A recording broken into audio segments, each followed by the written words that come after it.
Welcome everybody to today's edition of the ElbeFlow webinar. And today we will talk about microbubble generation via microfluidics, and the presentation will be given by Leslie. At the end of the presentation, we will have a short Q&A session with our technical expert, Laurent Oliveres. Just to give you a short introduction on ElbeFlow, we are a microfluidic company based in Paris, and we focus on the development of microfluidic instruments for research and innovation. With this, I would like to pass on to Leslie, and to you I wish an enjoyable webinar. Hi everyone, and thank you, Krista. So to start, here a brief overview of what I will be talking to you about today. So first, I will introduce you to some theoretical background about bubble stability, followed by how to generate bubbles via microfluidics, and then I will introduce you to bubble microfluidic applications through 3 examples. The first, microbubble generation, then scaffold generation, and finally, nanobubble generation.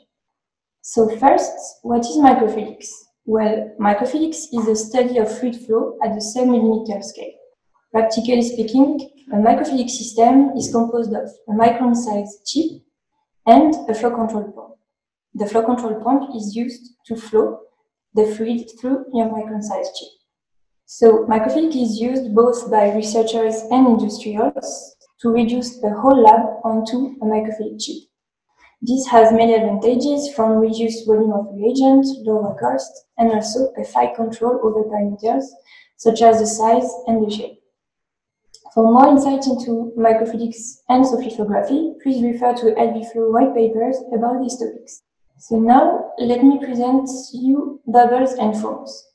A bubble is a gas cavity in a liquid medium. A suspension of bubbles in a liquid medium is called a foam. Foams can be used in many fields of application, both by researchers and industrials, from food application, such as ice cream, to cosmetics, such as shaving foam. A foam or bubble can be simply made by mixing gas and liquid. The process of mixing can be simply made by by shaking a container containing a liquid with soap, or with more sophisticated techniques such as high-shear mixer and even microfluidics. As you may have noticed, foam and bubbles tend to disappear over time, and the ability of a foam or a bubble to persist in a solution or over time is called the bubble stability. Bubble stability is driven by the balance between 2 main forces, the van der Waals forces, which tends to describe the fact that a liquid likes to stay all together, and the force that enjoy creating a new interface as long as the energy required to create this interface is minimized, that is the surface tension. The surface tension results also in a difference of pressure called the Laplace pressure or capillary pressure, which is a difference in pressure between gas and liquid across a curved interface. Based on the Young-Laplace equation, you can see that if you reduce the surface tension for a fixed bubble diameter, the Laplace pressure will be reduced as well. Therefore, the overall bubble stability will be improved. To reduce surface tension, surfactants are commonly used. Surfactants are amphiphylic molecules that adsorb reversibly at the gas-liquid interface and therefore allow the reduction of surface tension. As you have noticed, foams are unstable, and this instability is driven by 3 main phenomena, namely drainage, coarsening, and coalescence. The drainage describes the fact that the liquid within the foam flows through the film contained within the foam due to gravity. Coarsening describes the fact that gas diffusion is occurring between neighboring bubbles due to difference in capillary pressure. Finally, coalescence, the third destabilizing phenomena, simply describes film rupture. Foam and bubble stability is the #1 issue in any industrial processes involving the use or the generation of foams and bubbles. Therefore, it is important to control finally the bubble size, such as by generating monodisperse foam, in order to improve the overall stability. To do so, microfluidics was found to be, among the different techniques, the most suitable technique. Which leads me to how to generate bubbles in microfluidics. Well, bubble generation is a very complex dynamical system, which is led by the channel geometry, the surface treatment, and also the flow regime or flow control you're using. There are three different geometries available: the T-junction, the co-flow, and the flow focusing. Both geometries work with a laminar flow, which means that the Reynolds number is below 1. For each of these geometries, several flow regimes are available, from the jetting, dripping, and squeezing. This flow regime depends on the forces applied to the gas thread and also the breakup model. For more insight into this flow regime, please refer to the publication from Fu et al. From 2015. In the next slide, I will be focusing on the flow focusing junction, but just to explain a little bit more, the T-junction works by simply, so the two fluids enter the two T-branches, as you can see on the slide. When the neck of the gas enters, it gets thinner and breaks, forming bubbles. In the co-flow geometry, as you can see, the liquid surrounding the gas thread is much denser, which causes higher viscous forces.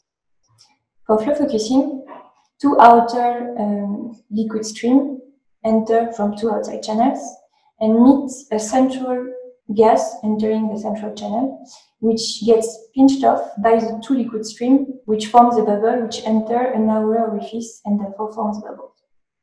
So as I told you, in the next slide, we will be focusing on flow focusing junction. And just to show you what is achievable, Gardzeki et al. In 2004 were able to get highly monodispersed bubbles with diameter ranging from 5 to 500 microns at frequencies exceeding 100 kilohertz. Now, let's move on to the first microfluidic bubble application, that is microbubble generation. So microbubble generation is actually important for many researchers and industrials because it allows you to study how an experimental parameter will impact bubble generation or foam generation, such as the channel geometry, the surface treatment, and even the depth of your device. In this specific work, the various viscosities, the impact of various viscosities were studied on the bubble structures.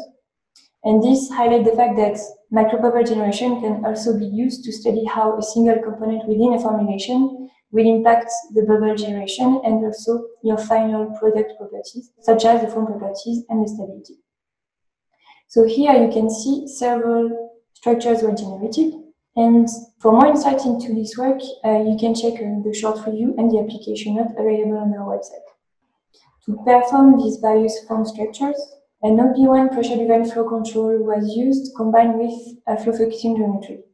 The key experimental parameters to manage to get high performances were the flow rates of gas and liquid phases, and also the steadiness and accuracy of pressure and flow control, on top of the channel geometry and properties.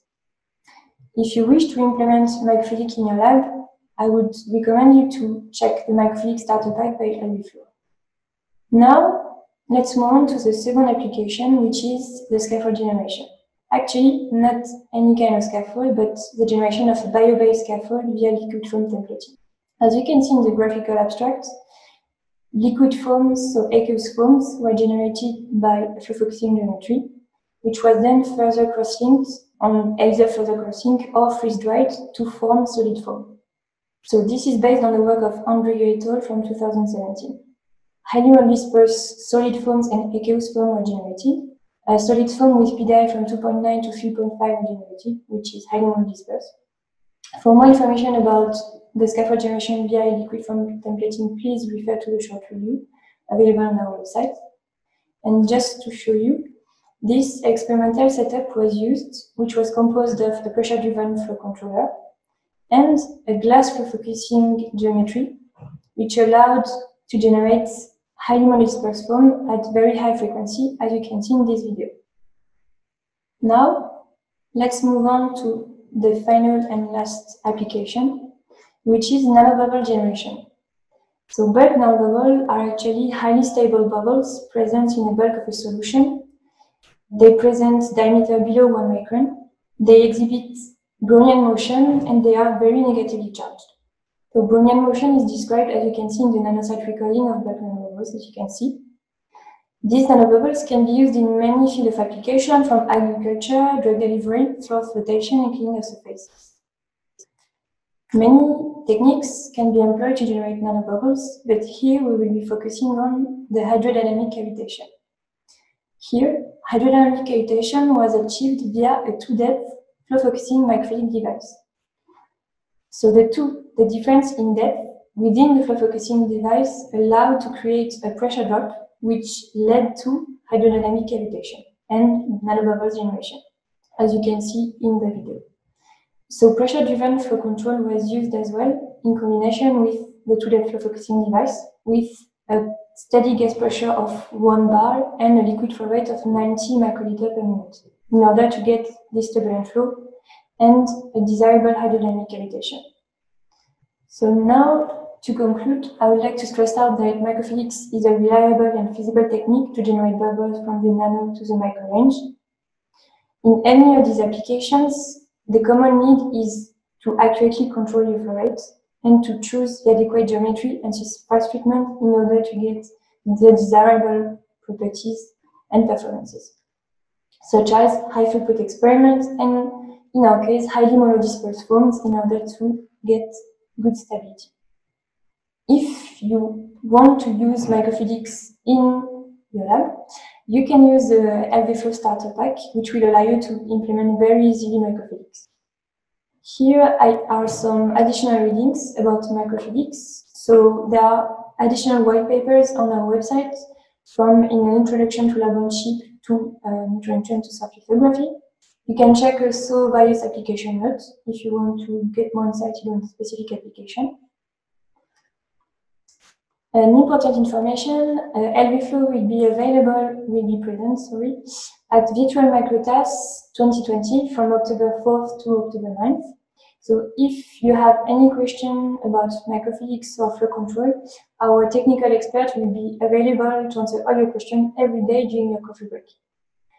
Again, I would like to thank you for your attention today, and feel free to ask us any question if you have any question. Thank you. Thank you very much, Leslie. This was a very nice presentation. If you have additional questions, you can always visit our website, as I mentioned earlier, and you can also contact us by email using the address contact@lvflow.com. With this, I would like to pass on to Leslie and to Laurent, and to you, I wish a nice afternoon. Hi, everyone. Hello again. How to measure gas flow rate. So here at LVFlow, we actually have equipment that allows us to measure gas flow rate. We use a flow sensor that Bronkhorst and us collaborated on to develop it, and basically this sensor is a mass flow controller, so you're able to retrieve the mass from it, the mass of air that is going through it, and we use that to combine it with our OB1 controller to be able to either control the system in pressure or also to be able to control the system in terms of gas flow. I hope this answers your question. So question from Akshit. Hi, as in the case with droplet generation, we require flow rate values for the dispersed and continuous phase, but here pneumatic pressure of the gas is needed to generate bubbles. Can you elaborate a bit on that? So I'm not too sure to fully understand. The pressure we apply is pressure above atmospheric pressure. Yes. So again, so that comes back pretty much to the previous question. Okay. So you have two ways to control a system, a microfluidic system. Either you can control it in pressure or you can control it in flow rate. Last time with a droplet generation system, you can actually do both. Here as well, but the thing is, as I mentioned before in the previous question asked by John, you have to control the airflow and not the liquid flow. So that's pretty much the same thing you're doing in both systems. Just that in case, at the end of the day, you're just basically manipulating two fluids and you handle them exactly the same way. And then you just have to use the appropriate sensor for each of these. Yeah, and I could add that if you want to measure the actual flow rate of the foam, for instance, you're generating, you can actually compute it at the end by collecting the foam. And based on the volume you're collecting, and over time you can actually compute the flow rate of the foam, if it's what you had in mind. Question from Salma, very nice presentation, thank you Salma. Is it possible using microfluidic bubble for cell culture? Well, I've never used I've never worked with cells, but to me, cells need to be in a liquid environment. So could you explain a bit what you would have in mind in terms of you would like to intercalate bubbles in cells between liquids? Indeed, what happened is in the numerous people that come to us, most people want to get rid of bubble when they're doing cell culture rather than the other way around, because bubbles can be very harmful for cells. So yeah, I'm actually curious to know what you have in mind here. Feel free to, feel free to drop us an email if you have any more questions. You can always contact us at contact@elbeflow.com, and I'm more than happy to set up a conf call with you and discuss it further. Yeah, that's actually very interesting because that's the first time I hear. Yeah. Selma, if you can. I see, thank you. Hi Ishita, what kind of diagnosis application can be served by microfluidic bubble methods? Diagnosis application. Well, if you mean by diagnosis, know that bubbles can be used. For instance, the application I mentioned, nanobubbles can be used for drug delivery system, but I'm not sure about diagnosis applications. Yeah, me neither. You can. I know, for instance, foams can be used for varicose veins, to treat varicose veins, but again, diagnosis for me is a bit abstract. Could you elaborate a bit more what you mean by diagnosis applications? Okay, sorry, Ishita. I hope I answered. Hopefully, Benjamin can help you. Yeah, actually, as he's going to come to talk about diagnostic applications of microfluidics. Don't miss next week webinar about diagnostic applications. Kezia, thank you for your comment. I would like to know which are the principal aspects to take care in order to achieve low PDI. Well, first of all, I would really recommend you to get a very steady flow rate, both for gas and liquid. So therefore, if you can keep the flow control system, definitely use a pressure driven flow control compared to syringe pump or peristaltic pump. And then, yeah, like what I used to do in my PhD was first to make sure your device is very clean, your surface treatment is homogeneous for the whole channel. You check before starting the generation or the collection of the bubbles that the flow is steady over time. So for instance, a few minutes is enough to check that the flow is steady and that your channel is properly cleaned and neat. And then the PDI, I mean, it depends how you compute the PDI, but in my case, I would simply measure the diameter of the bubble via ImageJ, and I was quite happy with the PDI I would get, so below 5% for monodispersity. Apart from that, make sure the surfactant concentration is enough so that you don't have any surfactant depletion. To make sure your bubbles that you don't have any surfactant over time. I hope I'm answering your question. Just to come back to this, basically the answer here is pretty much the same as can be given for droplet generation. So at the end of the day, as I was saying previously, we're looking at two very similar topics.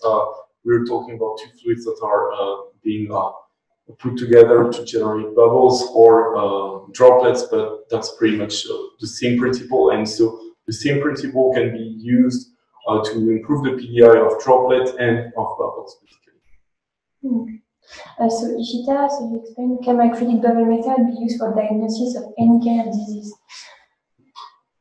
That's a tricky question. This was rephrasing your previous question, and to be fully honest, I don't have any example right away that comes to my mind. To be fair, from back in the days when I finished my PhD and when I did my literature review, I don't recall, apart from the two examples I gave you, more like using foam as a tool to cure, for instance, varicose veins, but I've never heard of, at least to my knowledge, bubbles being used for diagnostics, apart from in specific techniques such as microbubble for ultrasound or retargeting, contrast imaging. That's also another example, but to me that's more a way to evaluate things rather than a diagnosis. I hope I answered a bit the question. Thank you, Kezia. Are we all set? Guys, feel free to ask us any more questions, and if you have an additional question later on, feel free to drop us an email. We'll be very happy to answer. Could you please elaborate a little bit more on the application in scaffold generation? Sure. So actually, the publication I introduced you to is from one of my colleagues from my engineering school, Sébastien Devieux. So actually, in this specific application, they use Kitosan to generate bio-based scaffolds. So if I recall, so they compare the cross-linking via JMePin, which is a cross-linker. Again, I will have to double check. I can send you the publication. And they compare it to freeze drying, and they were pretty satisfied because they managed to get very high monodispersed foam, which is very important because this bio-based scaffold, which will then be used for cell growth, you need to control very precisely the pore size in order for the cells to be happy to grow in them. And in this specific work, he actually showed that he could control exactly the porosity and the distribution of the pores throughout the scaffold. So you can, for instance, either choose to keep a steady flow rate or steady gas pressure, or introduce a sequence which will be directly correlated to the final porosity of your scaffold. So I would strongly recommend you to check the results. They were very interesting. And if I recall, they published even additional papers since then from 2019, which go even deeper into the investigation. All right, sounds good. Yeah, I hope no worries. Thank you again. Thank you very much for your time, guys.